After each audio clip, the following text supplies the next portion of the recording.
এটা বাংলাদেশ, এটা তো অস্ট্রেলিয়া বা পাকিস্তান না, এই সমস্ত কথা ওই হট সিটে বসে চাম্পুগিরি করা যায়, বুঝছেন? এই বড় বড় কথা বলা দলটাই কিন্তু আরেকটু হলে ধরা খাইতো বাংলাদেশের সাথে। মাহমুদুল্লাহ রিয়াদকে নিয়ে প্রত্যাশা অনেক স্কাই হাই। এই টাইপের ক্রিকেটারদের আসলে প্রিপারেশন আসলে খুব বেশি প্রয়োজন পড়ে না। মুশফিকুর রহিম আমার কাছে মনে হয় he will be dropped in the next match. সরকার যদি গ্রিন সিগন্যাল দেয় তাহলে লিজেন্ডস অফ রূপগঞ্জ কেন পৃথিবীর যে কোনো দলের হয়েই সাকিব আল হাসান খেলতে পারবে। টপ অর্ডার ব্যাটার যারা রয়েছেন তারা আসলে ফেল করেছেন, মিডল অর্ডারও ফেল করেছে। 35 রানে 5 উইকেট চলে যাওয়া মানে আপনার দলের আসলে কেউ বাদ থাকলো না। 7 জন ব্যাটার নিয়ে খেলছেন, 5 জন ব্যাটসম্যান 35-এর মধ্যে চলে গেছে। সো নিউজিল্যান্ডের বিপক্ষে আমার কাছে মনে হয় it will be more tough task for Bangladesh, কারণ লাস্ট ম্যাচে বাংলাদেশ ভারতের বিপক্ষে খেলছে, বাংলাদেশের কিন্তু অ্যাডভান্টেজাস জায়গা ছিল, যেমন উইকেটটা অনেকটা আমরা যে টাইপের উইকেটে খেলি সেরকম টাইপের উইকেট ছিল, স্পিনারদের একটা সুবিধার জায়গা ছিল। সো এরকম উইকেটে গিয়ে যখন আপনি সুবিধা করতে পারেন না, তখন আপনি পাকিস্তানে গিয়ে খেলছেন। নিউজিল্যান্ড হইতে পারে যে অনেক দূরের একটা দেশ বা এরকম জায়গার সাথে ইউজ টু না, বাট তারা পাকিস্তানকে কিন্তু টানা 3 ম্যাচে হারিয়েছে, তারা ট্রাই নেশন জিতেছে।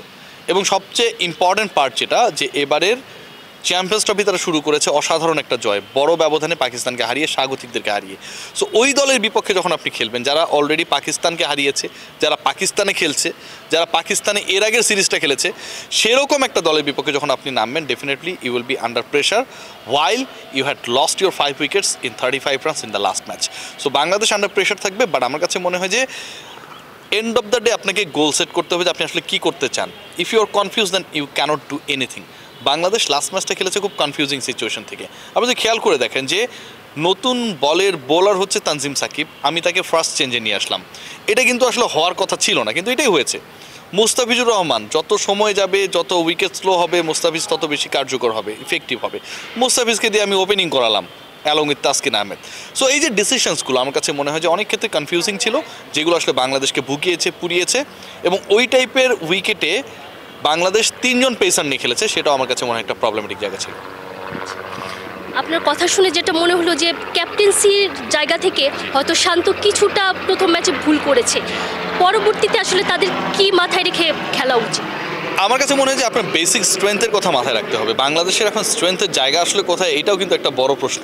আপনি যদি খেয়াল করে দেখেন, বাংলাদেশের হয়ে গত 4-5টা ওয়ানডেতে রানস করেছে কারা? জাকির আলী অনিক, মাহমুদুল্লাহ রিয়াদ। মাহমুদুল্লাহ, জাকির আলী অনিক রান করা মানে কি জানেন? আপনার টপ অর্ডার ফেল করেছে, আপনার মিডল অর্ডার ফেল করেছে, আপনার 6-7-এ নেমে তারা রান করেছে, মানে আপনার উপরের ব্যাটাররা রান করতে পারে নাই। রান করে কখন? যখন অনেকগুলো বল খেলার সুযোগ থাকে। আপনি তো নিশ্চয়ই 10 বলে 40 রান করবেন না, 50 রান করবেন না, প্রত্যেক ম্যাচে রান করবেন না। মাহমুদুল্লাহ লাস্ট 4টা ইনিংসে টানা 50+ স্কোর করেছে, 98ও রয়েছে। জাকির আলী অনেক অভিষেকের পর থেকে 6টা ম্যাচ খেলেছেন, তার এভারেজ হচ্ছে প্রায় 55-র কাছাকাছি। সো এই ঘটনাগুলো ঘটেছে মানে কি, আপনার উপরের দিকে ভালো করে নেই। বাংলাদেশের আসলে সবচেয়ে গুরুত্বপূর্ণ জায়গা যেটা টপ অর্ডারকে ভালো করতে হবে। টপ অর্ডার যদি কলাপস করে আবারও, দেন এটা খুব ডিফিকাল্ট হয়ে যাবে বাংলাদেশের জন্য। বাট আমি মনে করি নিউজিল্যান্ডের এগেনস্টে চ্যাম্পিয়ন্স ট্রফিতে বাংলাদেশের experience is very good. Bangladesh তাদেরকে হারিয়েছিল এবং সেখানটা মজার ব্যাপার কি জানেন, টপ অর্ডার ফেল করার পরে মাহমুদুল্লাহ রিয়াদ এবং সাকিব আল হাসান জুটি করে বাংলাদেশকে শেষ পর্যন্ত জিতিয়েছিল। সো নিশ্চয়ই বাংলাদেশ সেই এক্সপিরিয়েন্সটা থেকে উদ্বুদ্ধ হবে, but not from that experience যেখানে বাংলাদেশ তাড়াতাড়ি উইকেট হারায়। রিয়াদকে নিয়ে কথা হচ্ছে, প্রথম ম্যাচে ছিল না ইনজুরির কারণে, বর্তমানে তার অবস্থাটা কীরকম এবং পরের ম্যাচে যে একটা ইনজুরি কাটিয়ে সে আসছে, তাকে নিয়ে প্রত্যাশা কত? আমার প্রত্যাশা sky high. Mahmudullah Riyad is going to be the part of his last ICC tournament appearance. So তার নিজেরও অনেক নিশ্চয়ই প্রত্যাশা থাকবে সেই জায়গা থেকে। মাহমুদুল্লাহ রিয়াদকে নিয়ে প্রত্যাশা অনেক স্কাই হাই। মাহমুদুল্লাহ রিয়াদের জন্য আসলে প্রিপারেশন ডাজন্ট ম্যাটার। তিনি যখন বিশ্বকাপ খেলতে গেলেন তখন তো আসলে তিনি দলের সাথেই ছিলেন না, তার আগ পর্যন্ত একা একা প্রিপারেশন নিয়েছেন। সো এই টাইপের ক্রিকেটারদের আসলে প্রিপারেশন আসলে খুব বেশি প্রয়োজন পড়ে না। তারা যদি একবার সেট হয়ে যান, once they can play 6 or 7 overs in a particular match, তাদের জন্য আসলে এক্সিলারেট করাটা খুব ডিফিকাল্ট হয় না। মাহমুদুল্লাহ রিয়াদ তো লাস্ট 4টা ইনিংস ব্রিলিয়ান্টলি খেলেছে। মুশফিকের পারফরমেন্স নিয়ে সম্প্রতি অনেক বেশি কথা হচ্ছে, এমনও শোনা যাচ্ছে যে রিয়াদ যদি ব্যাক করে মুশফিক ড্রপ হতেও পারে। ব্যাপারটা কতটা সত্যি হতে পারে, কিংবা আলটিমেটলি আসলে কি ঘটছে? মুশফিকুর রহিম আমার কাছে মনে হয় he will be dropped in the next match, এবং এটার মূল কারণ যেটা, সেটা হচ্ছে যে whenever you need to make a place for a particular cricketer in middle order like Mahmudullah Riyad, আপনি কাউকে না কাউকে জায়গাটা করে দিতে হবে। সো ওই জায়গাটা যদি আপনি করতে চান তাহলে আপনাকে কাকে সরাতে হবে? সরাতে হবে তাকে যে হচ্ছে ফেইল করেছে, জিরো মারার জরিমানা দিতে হবে আলটিমেটলি তাদেরকেই যারা 3টা জিরো করেছে, সৌম্য, শান্ত, মুশফিক। সো ওই হিসাব যদি আপনি করেন, শান্ত ক্যাপ্টেন, আপনি শান্তকে জরিমানা দিতে পারবেন না, ওটা মকুব হয়ে যাবে। টিফিন যখন বেঁচে যেত আপনি দেখতেন যে কী হতো, ক্লাস ক্যাপ্টেন যে আসলে ওই টিফিনটা নিয়ে আসে স্কুলে, আমরা দেখতাম সে হচ্ছে বেঁচে যাওয়া টিফিনটা পাওয়া যেত, ঠিক আছে। সো আমার কাছে মনে হয় যে এই মুহূর্তে শান্ত যেহেতু ক্যাপ্টেন, বেনিফিট অফ ডাউটে তাকে বাদ দেওয়ার কোনো সুযোগ নেই। এই ম্যাচ মানে লাস্ট ম্যাচ বাদ দিলে আগের 5টা ইনিংসেও কিন্তু শান্তর পারফরমেন্স খুবই ভালো। So Shanto is okay. Soumya Sarkar is a top order batter অথবা ওপেনার, আমরা যেভাবেই তাকে এক্সপ্লেইন করি না কেন। সো সৌম্যকে আপনি যদি সরান, মাহমুদুল্লাহ রিয়াদকে দিয়ে তো আপনি ওপেন করাবেন না। সো সৌম্যের চান্সটাও কম, লজিক্যালি কম। ওই জায়গাটায় তাহলে কাকে খেলাতে হবে?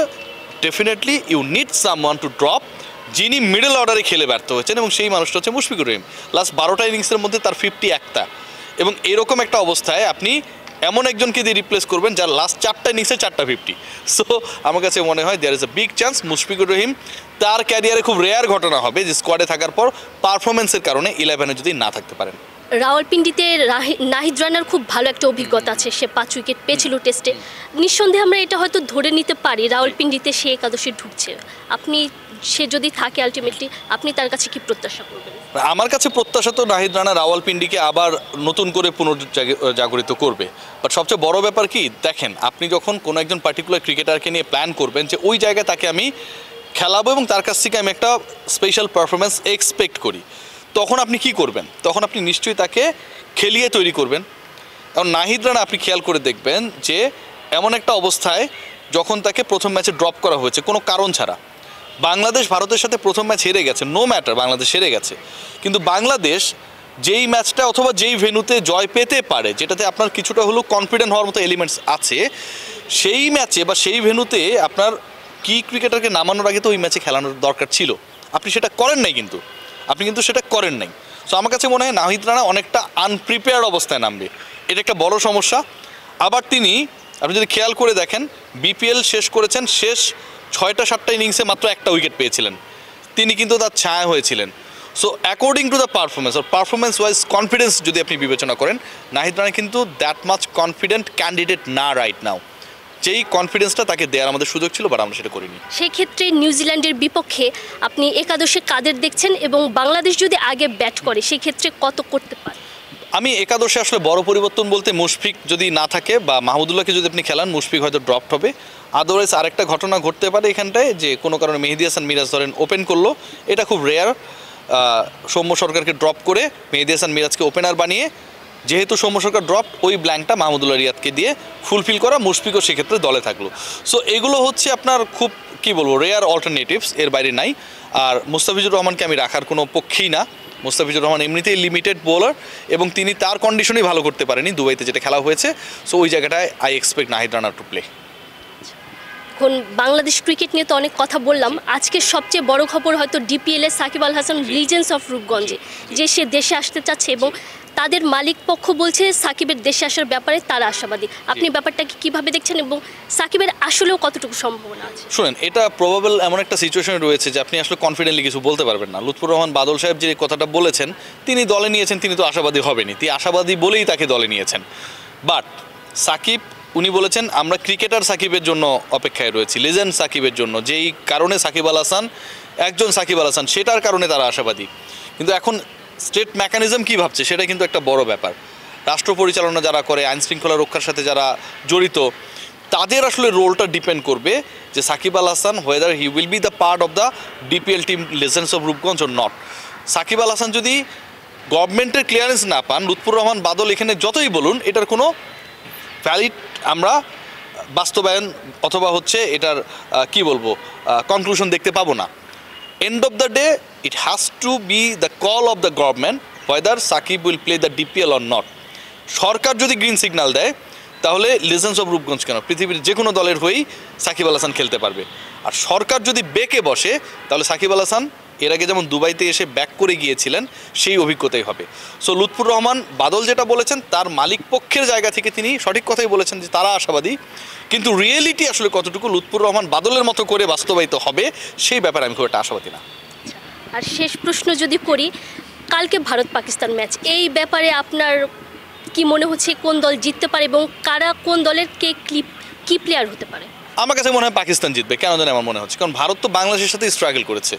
আপনি যদি খেয়াল করেন, বাংলাদেশের যদি আরেকজন স্পিনার থাকতো, দুজন স্পিনার কিন্তু অসাধারণ বল করেছে, আর জাকির যদি ওই ক্যাচটা নিতে পারতেন তাহলে কিন্তু ভারত নড়ে যেত পুরা, ঠিক আছে?